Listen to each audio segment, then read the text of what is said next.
औज़ुबिल्लाहिमिनश्शैतानिर्रजीम बिस्मिल्लाहिर्रहमानिर्रहीम। अस्सलामुअलैकुम स्टूडेंट्स। जो हमारा चैप्टर चल रहा है फाइनल अकाउंट का, चैप्टर नंबर 11, और आज हमने सवाल नंबर 13 करना है।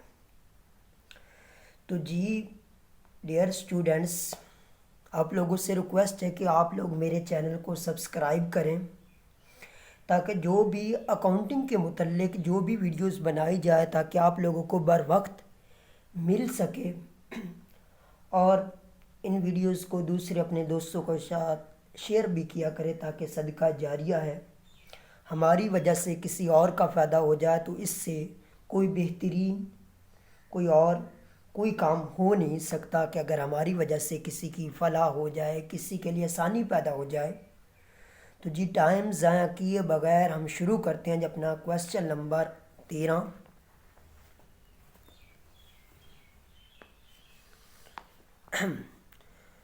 तो जी ये जो बैलेंस ये होता है ये ट्रायल बैलेंस का है। The following trial balance was extracted from the book of Sheikh and bros, मतलब शेख कंपनी का नाम, ऑन 31 दिसंबर 2005, और डेट भी मेंशन होगी।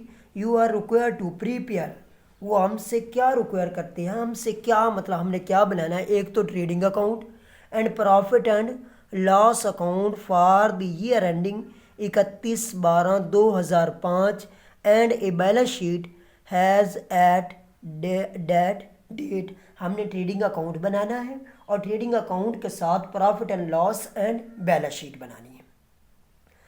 तो जी शुरू करते हैं। जी सबसे पहले जो चीज़ है, जब आपने एग्ज़ाम में जाना है फाइनल में, तो आपने साथ साथ लिखते जाना है भी ड्राइंग किस जगह जानी है। ड्राइंग आपकी लाइबिलिटीज़ के तौर पर कंसीडर की जाती है। ड्राइंग आपके लाइबिलिटीज़ के तौर पर कंसीडर की जाती है, तो आप उस जगह साथ में लिख लेना भी किस जगह कंसीडर की जाती है। जी लाइबिलिटीज़ में कंसीडर की जाती है। जी उसके बाद जी इंटरेस्ट ऑन लोन आपके प्रॉफिट एंड लॉस में डेबिट साइड पर एक्सपेंसेस के तौर पर, प्रॉफिट एंड लॉस की डेबिट साइड पर एक्सपेंसेस के तौर पर कंसीडर की जाती है। समझ आ रही भी? ऐसे आपने फाइनल एग्ज़ाम में साथ साथ लिख लेना है ताकि आप लोगों के लिए आसानी पैदा हो। उसके बाद ये कैश इन हैंड आपका करंट एसेट से बैलेंस शीट में एसेट के तौर पर कंसीडर किया जाता है। उसके बाद ये cash at bank current asset से बैलेंस शीट में एसेट के तौर पर कंसीडर किया जाता है। उसके बाद ये फर्नीचर आपका फिक्स एसेट है, बैलेंस शीट में एसेट के तौर पर कंसीडर किया जाएगा। Plant and machinery fix asset. Opening stock आपके ट्रेडिंग अकाउंट की डेबिट साइड पर कंसीडर किया जाएगा। उसके बाद परचेज लेस रिटर्न, मतलब परचेजेस में से परचेज रिटर्न उन लोगों ने पहले ही लेस किए हुए हैं, तो ये आपके ट्रेडिंग अकाउंट की डेबिट साइड पर जाएगा। उसके बाद ये मैन्युफैक्चरिंग वेजेस, ये भी आपके ट्रेडिंग अकाउंट की डेबिट साइड पर डायरेक्ट एक्सपेंसेस के तौर पर कंसीडर किया जाएगा। उसके बाद ये सैलरी है। जी सैलरी आपके प्रॉफिट एंड लॉस के डेबिट साइड पर इनडायरेक्ट एक्सपेंसेस के तौर पर कंसीडर की जाएगी। रेंट एंड टैक्सेस, ये भी आपका indirect expenses profit and loss की डेबिट साइड पर कंसीडर किया जाएगा। और उसके बाद डिस्काउंट अलाउ, ये भी आपके खर्चे हैं, प्रॉफिट एंड लॉस अकाउंट की डेबिट साइड पर इनडायरेक्ट एक्सपेंसेस के तौर पर कंसीडर किया जाएगा। उसके बाद रिपेयर एंड रेन्यूअल, तो ये भी आपके डायरेक्ट एक्सपेंसेस के तौर पर कंसीडर किया जाएगा प्रॉफिट एंड लॉस की डेबिट साइड। तो जी मेरे भाई रिपेयर एंड रेवेन्यू ये भी आपके इनडायरेक्ट एक्सपेंसेस के तौर पर प्रॉफिट एंड लॉस की डेबिट साइड पर कंसीडर किए जाएंगे। उसके बाद इंश्योरेंस, ये भी आपके प्रॉफिट एंड लॉस के डेबिट साइड पर इनडायरेक्ट एक्सपेंसेस के तौर पर कंसीडर किए जाएंगे। उसके बाद बैड डेट्स, ये भी आपके एक्सपेंसेस है प्रॉफिट एंड लॉस की अकाउंट की डेबिट साइड पर। ट्रेड एक्सपेंस, ये भी प्रॉफिट एंड लॉस अकाउंट की डेबिट साइड पर इनडायरेक्ट एक्सपेंसेस के तौर पर कंसीडर किए जाएंगे। उसके बाद सनरी डेटर, ये आपके एसेट्स हैं, बैलेंस शीट में एसेट के तौर पर कंसीडर किए जाएंगे। जो आपने लोगों से पैसा लेना होता है, बिल्स रिसीवेबल, ये भी आपके एसेट के तौर पर कंसीडर किया जाएगा बैलेंस शीट में। उसके बाद क्रेडिट बैलेंस कुछ दिया हुआ जैसे डिस्काउंट रिसीव, तो डिस्काउंट रिसीव आपकी इनकम्स हैं। सेल्स रिटर्न मतलब सेल्स उसमें से लेस रिटर्न हुई हैं, तो ये ट्रेडिंग अकाउंट की क्रेडिट साइड पर। प्रोविज़न फॉर बैड डेट्स ये ओल्ड प्रोविज़न है आपकी। उसके बाद लोन है जी आपका, ये भी आपके करंट लायबिलिटीज़ के तौर पर कंसीडर किया जाएगा। और उसके बाद इंटरेस्ट कुछ दिया हुआ है तो इसमें एक एडजस्टमेंट होगी, क्योंकि हम देखेंगे कि लोन पर टोटल कितनी अमाउंट बनती है। उसके बाद जी बिल्स पेएबल आपके जो हैं जी, बिल्स पेएबल भी आपके करंट लायबिलिटीज़ के तौर पर कंसीडर किए जाते हैं। और उसके बाद आपके जी सनरी क्रेडिटर भी आपके करंट लायबिलिटीज़ के तौर पर कंसीडर किए जाते हैं। और जो कैपिटल है ये आपके लॉन्ग टर्म लायबिलिटीज़ के तौर पर कंसीडर किया जाता है। तो अब देखते हैं जी दूसरी चीज़ों की तरफ जी, हमारी एडजस्टमेंट में जो चीज़ें हैं उनको देखते हैं जी। एडजस्टमेंट में सबसे पहली चीज़ जो अलाउ इंटरेस्ट ऑन कैपिटल 5%, तो ये कैसे लेंगे जी। कैपिटल की अमाउंट ये आपके सामने अमाउंट है जी 1,47,900 ज़रा 5 तकसीम 100, तो जो आता है इंटरेस्ट वो आपके एक तो एक्सपेंसेस के तौर पर प्रॉफिट एंड लॉस अकाउंट की डेबिट साइड पर कंसीडर किया जाएगा। और दूसरा जो इसका फैक्ट होगा लायबिलिटीज़ के तौर पर कैपिटल में ऐड हो जाएगा। उसके बाद दी हुई जी सेकंड पर इंश्योरेंस पेड इन एडवांस, तो ये एडवांस में पे किया हो तो एक तो ये इंश्योरेंस में से 450 लेस, ये इंश्योरेंस की अमाउंट दी हुई 900, इसमें से लेस करेंगे 450 और ये 50 दूसरा आपके करंट एसेट के तौर पर कंसीडर किया जाएगा। उसके बाद प्रोविज़न फॉर बैड डेट्स, तो मेंटेन 5% ऑन सनरी डेटर, तो ये आपकी न्यू प्रोविज़न है, तो ये डेटर की अमाउंट लेंगे। ज़रब ये आपकी सनरी डेटर की अमाउंट है जी, यहाँ ये सनरी डेटर की 1,02,000 ज़रब करेंगे जी 5 तकसीम 100, तो ये आपकी न्यू प्रोविज़न आ जाएगी। और दूसरा इसका फैक्ट होगा जब डेटर को एसेट के तौर पर कंसीडर किया जाएगा तो उसमें से लेस होगी। उसके बाद जी क्लोजिंग स्टॉक, तो क्लोजिंग स्टॉक जो है जी एक तो आपके ट्रेडिंग अकाउंट की क्रेडिट साइड पर कंसीडर किया जाएगा, दूसरा आपके एसेट के तौर पर कंसीडर किया जाएगा। उसके बाद डेप्रिसिएशन प्लांट एंड मशीनरी, तो ये आपकी प्लांट एंड मशीनरी की अमाउंट दी हुई है जी 45,000 ज़रब करेंगे 10 तकसीम 100, तो जो जवाब आता है एक तो उसको प्रॉफिट एंड लॉस अकाउंट की डेबिट साइड पर इनडायरेक्ट एक्सपेंसेस के तौर पर कंसीडर करेंगे। और दूसरा जब plant and machinery fix asset में लिखा जाएगा तो वो डेप्रिसिएशन उसमें से लेस होगी। उसके बाद देखते हैं जी फर्नीचर पर 15% है, ये फर्नीचर की अमाउंट है जी 27,000 ज़रा 15 तकसीम 100, तो ये आपका आ जाएगा जी डेप्रिसिएशन का जो जवाब आएगा एक तो प्रॉफिट एंड लॉस के एक्सपेंसेस इनडायरेक्ट एक्सपेंसेस के तौर पर कंसीडर किया जाएगा, और दूसरा आपके जब फिक्स एसेट के तौर पर फर्नीचर को लिखा जाएगा तो उसमें से लेस होगा।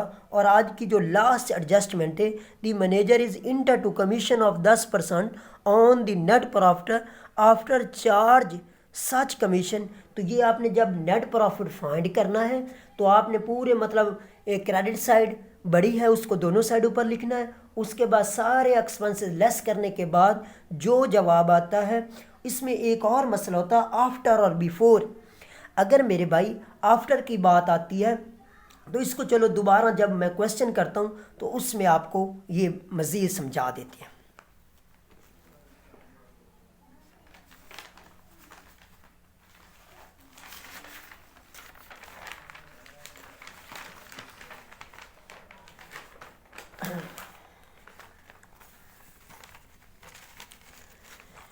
सवाल नंबर आपका 13, Sheikh bro trading and profit and loss account for the year ending 31/12/2005, opening stock आपका 90,000 का, परचेज लेस रिटर्न मतलब परचेज में से लेस रिटर्न पहले ही हुए 3,46,500, मैन्युफैक्चरिंग वेजेस 45,000, और उसके बाद सेल्स लेस रिटर्न मतलब सेल में से पहले ही रिटर्न लेस हुए 4,92,000। उसके बाद क्लोजिंग स्टॉक जो था ये आपके एडजस्टमेंट में 1,70,750 और दूसरा इसका फैक्ट एसेट के तौर पर कंसीडर किया जाएगा। उसके बाद ये कैलकुलेट करते हैं तो आपकी क्रेडिट साइड बड़ी है 6,69,750, ये दोनों साइडों पर लिखेंगे और उसमें से ये सारे मतलब डायरेक्ट एक्सपेंस लेस करने के बाद आपका जवाब जो आता 1,88,250 ग्रॉस प्रॉफिट कैरी डाउन, और इसको ग्रॉस प्रॉफिट ब्रॉड डाउन 1,88,250।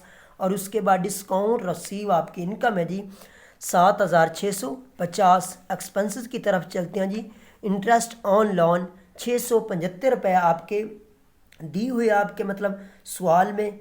तो ये मेरे भाई आउटस्टैंडिंग सर किसी जगह दिया हुई है नहीं, तो इसका बेटा ये तरीकाकार होता है, एक उसने दिया है ना तो आपके ये अमाउंट दी हुई यहाँ जी डिस लोन की दी हुई 15,000 की, परसेंटेज कितना जी 9, 15,000 ज़रब 9 तकसीम 100, तो आपका जवाब आता जी 1300। हमने कितना मेरे भाई इंटरेस्ट पे करना है 1350, लेकिन उसमें से 675 पे कर दिया है, तो बकाया जो नहीं किया तो वो क्या हुआ, वो आपके आउटस्टैंडिंग हुआ। फिर दोबारा आपने लोन की अमाउंट लेनी है, जितना परसेंटेज ये उससे ज़रब तकसीम 100 करेंगे तो आपका जवाब जैसे ये है, आपके पास अमाउंट है जी 15,000 लोन की, तो ज़रब 9 तकसीम 100 तो जवाब आता है 1350 जो हमने साल का पे करना है।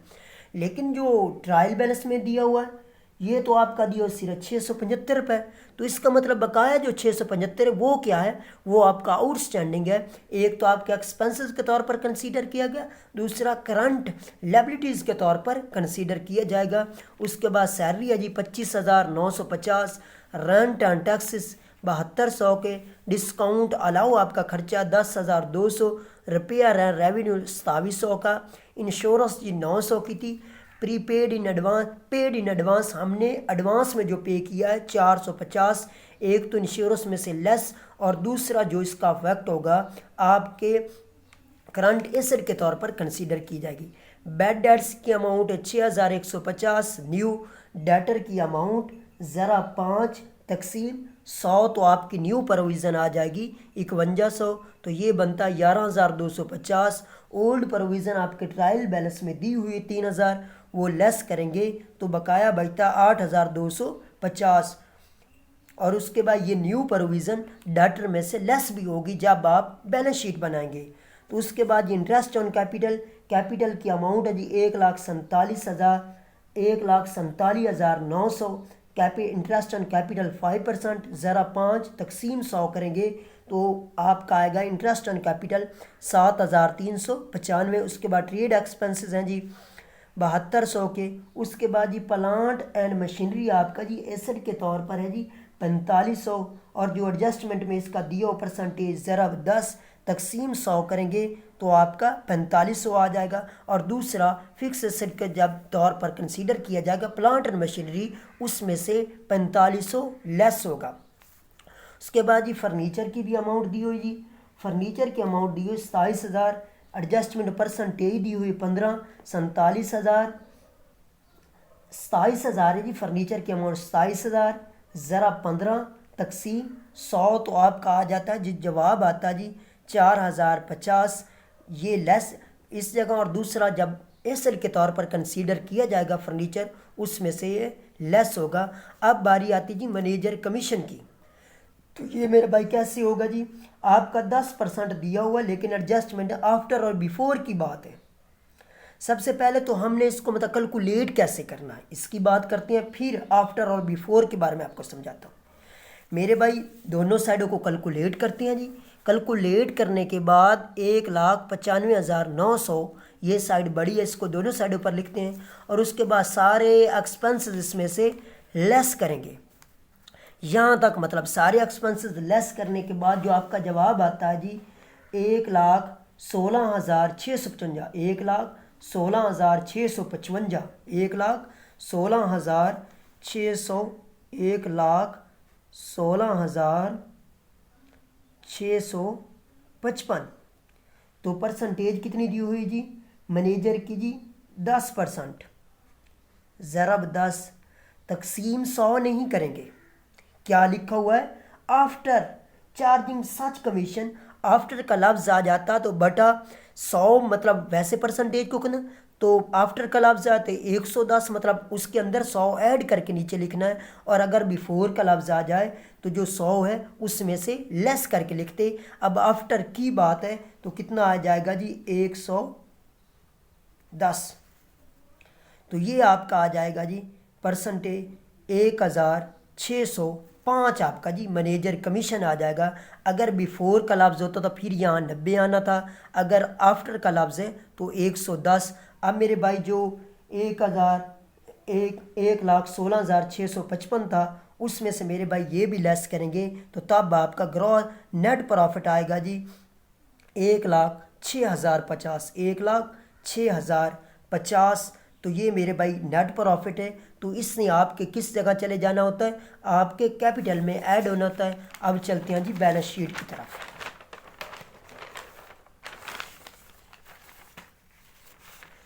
बैलेंस शीट जी सबसे ऊपर उसका नाम लिखा है, बैलेंस शीट हैज़ ऑन 31/12/2005।